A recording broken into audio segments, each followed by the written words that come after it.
protestante, que fue cuando Lutero colocó sus 95 tesis, ¿verdad?, en aquella iglesia, era una forma precisamente de desacuerdo, que no estaba conforme con lo que estaba sucediendo con la vida social, política y eclesiástica de la época, y por eso le empezaron a denominar a este tipo de movimiento, manifestación, una protesta, protestantes. Pero la Reforma Protestante no se centró o se limitó exclusivamente a un movimiento religioso. Esta fue mucho, pero mucho más amplia. Esta abarcó muchísimas cosas preciosas que queremos platicar y queremos comentar el día de hoy. Uno de los reformadores, ¿verdad?, fundamentales fue Juan Calvino. Y él no solamente se centraba en la cuestión teológica o en la cuestión espiritual, él también hablaba sobre economía, y mire, no se vaya a espantar, ¿verdad?, porque suena la palabra fea, también en la política, pero el concepto que ellos manejaban y que ellos estipulaban al respecto de estas circunstancias es totalmente diferente, totalmente distinto a lo que nosotros conocemos y vemos hoy en nuestros días. Hoy quiero hablar sobre un asunto bien especial, que precisamente era una de las cuestiones que muy fuerte impulsaba Juan Calvino, que es el trabajo. Mire qué bendición. Permítame, mire, llegó a nuestras manos, ahora que estuvo el hermano José Curiel, esta semana tuvimos un evento muy bonito, ¿verdad? Se nos fue, hubiésemos abierto para toda la iglesia, pero no sabía realmente cuál era la perspectiva. Él va a regresar. Y él estuvo platicando un poquito sobre esto, José Curiel, sobre el alcance de la Reforma Protestante. Hay un doctor, tiene 4 doctorados nada más. Tiene un doctorado en teología, un doctorado en derecho, un doctorado en filosofía y un doctorado en historia. ¿Será que el tipo sabe algo? 4 doctorados.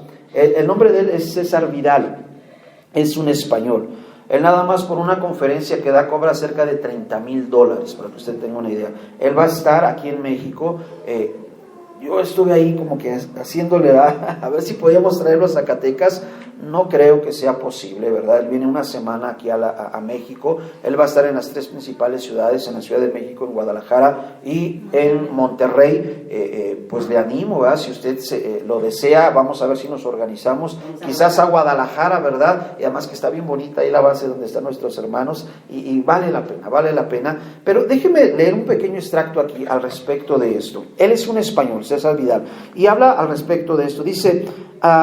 es muy común afirmar, él como español está relatando esto, que los alemanes trabajan más que los españoles, que aquí la productividad es más baja que en el norte de Europa, o que los países del Mediterráneo son unos derrochadores que no piensan en el futuro. Aquí yo le estoy agregando, ¿cuáles son estos países? Italia, Grecia, España, Francia, Portugal, ¿verdad? Estamos hablando de Europa, obviamente que hay otros en el norte de África y en parte de Medio Oriente.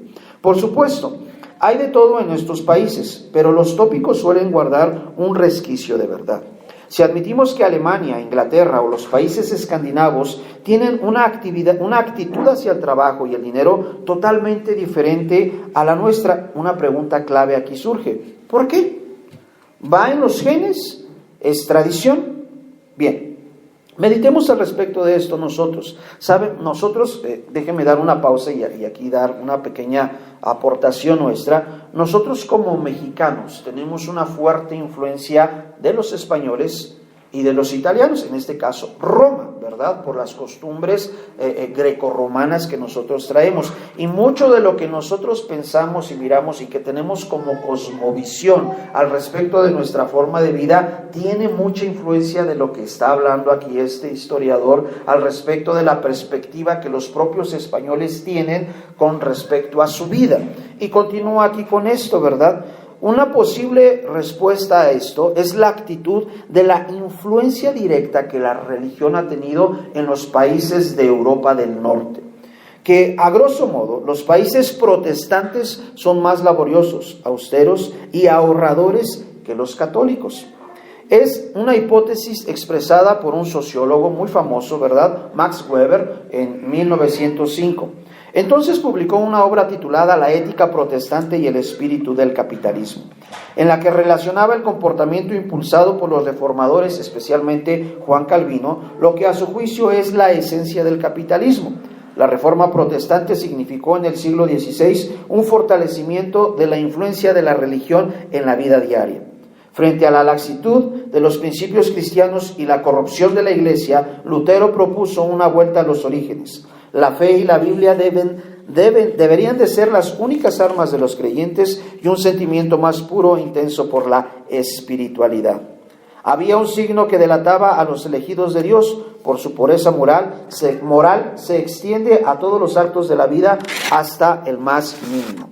Este puritanismo moral llevó al ámbito profesional e hizo que el cumplimiento del deber del trabajo fuese algo excepcional en los países que abrazaron la Reforma Protestante, rehuyendo al descanso de la riqueza y la ostentación que fueran signos de gracia divina. ¿Sabe? Déjeme hacer aquí una pequeña pausa. Lamentablemente hay una corriente muy fuerte dentro del propio cristianismo en los últimos 20 años al respecto de la teología de la prosperidad, donde se está haciendo una similitud o se está haciendo un paralelismo de sinónimo de prosperidad y de riqueza como parte de la gracia divina. Y esto está muy distante de lo que realmente la Biblia enseña al respecto de esto. Jesucristo dijo en cierta ocasión: a los pobres siempre los tendréis entre vosotros.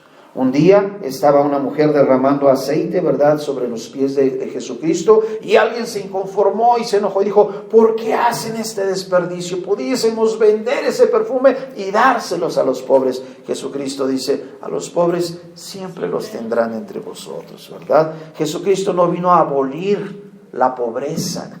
Él vino a romper con el yugo del pecado sobre la humanidad. Lo hemos dicho muchas veces aquí. Yo no sé si usted va a ser rico o pobre toda la vida. Lo importante es que usted entienda que va al cielo, que hay una eternidad en la presencia de Dios. Pero no solamente esto, también hay un cambio de actitud y de paradigmas que nosotros crecimos y tenemos muchas veces como parte de nuestra sociedad, y es esto que estamos hablando. La Reforma Protestante decía, ¿verdad?, Juan Calvino, el trabajo por el trabajo se convirtió en una forma de adorar a Dios. Mire qué precioso esto. El trabajo por el trabajo se volvió una forma de adorar a Dios. Hoy enseñan que no, que mientras más dé usted, mientras más grande es su oferta, más grande es la libación que llega a Dios. Mire qué diferente a lo que enseñaban los protestantes en sus inicios, ¿verdad?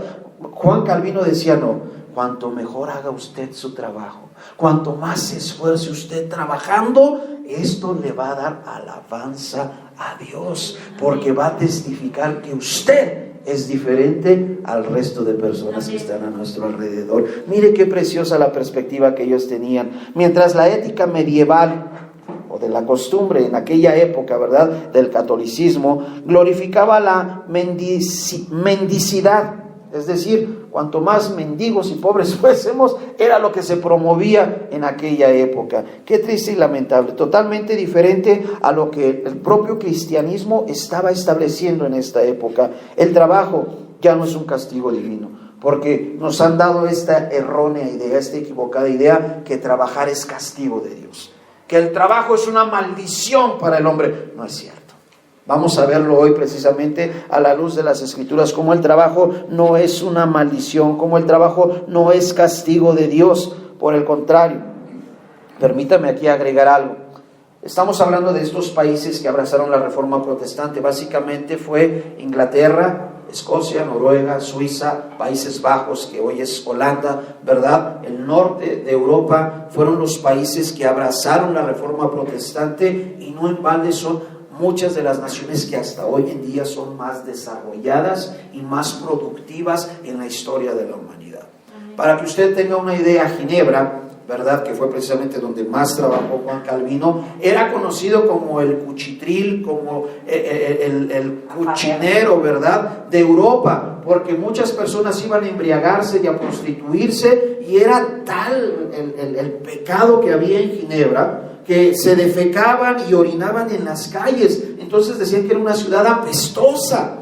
Pues bien, Juan Calvino, con toda la Reforma Protestante, cuando llega precisamente a esta región de Ginebra, en menos de 17 años cambió la mentalidad y la forma de vida a la luz de las Escrituras, de cómo se comportaban las personas en aquella época. Y desde entonces Ginebra es el cofre es donde se guarda el dinero prácticamente de toda la humanidad, Suiza. Mire cómo realmente cuando nosotros entendemos los principios bíblicos, cuando realmente nosotros entendemos la luz de la palabra, no solamente como algo espiritual, que lo es, y como algo teológico, que también lo es, pero también como algo que nos ayuda a crecer como sociedad y como cultura. Amados hermanos, amadas hermanas, nosotros podemos ser diferentes, no solamente como personas, sino como sociedad, como Estado y como país. No sé si usted sabía, la primera universidad que surgió en la historia de la humanidad fue precisamente por la Reforma Protestante en Ginebra, Suiza. Cuando los primeros colonizadores llegaron al norte de nuestro continente, en Estados Unidos, fundaron la primera universidad para preparar y capacitar a sus obreros y a sus futuros pastores y maestros de la palabra de Dios, Harvard. El propósito con el cual se estableció Harvard, que hasta hoy en nuestros días es una de las principales universidades del mundo, que ahora lamentablemente es totalmente secular y antidios, ¿verdad? Porque el gobierno la ha tomado, pero el propósito original era para preparar y capacitar a los futuros ministros de la Reforma Protestante y del cuerpo de Cristo. Las principales universidades, para que usted tenga una idea, que hasta hoy en día están repuntando entre las mejores 100 del mundo, se encuentran entre los países escandinavos, los países del norte de Europa y en Estados Unidos.